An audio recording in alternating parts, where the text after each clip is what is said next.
Welcome back to the channel, guys. This is part 2 of the laundry room makeover.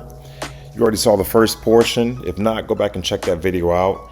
In this video, we're taking off all of the cabinet doors and drawers, and we're going to prime them all white and then paint them.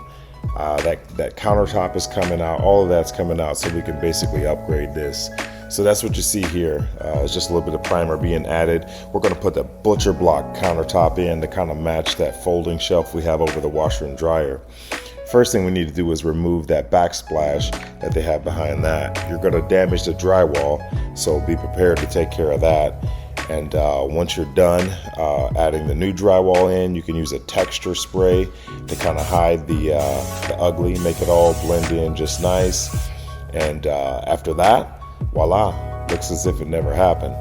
Make sure you clean up your project real good. We're going to add a butcher block backsplash here, which I actually cut out of the extra pieces I had of the butcher block.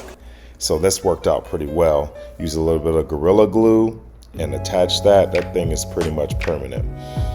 Now we have to do a little bit of touch-up paint behind the sink, and also a little bit of touch-up paint, obviously the regular paint on the cabinets.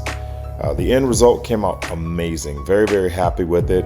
As you can see here, the washer and dryer and the butcher block countertop there looks exactly like the countertop here. We had to apply a polyurethane spray.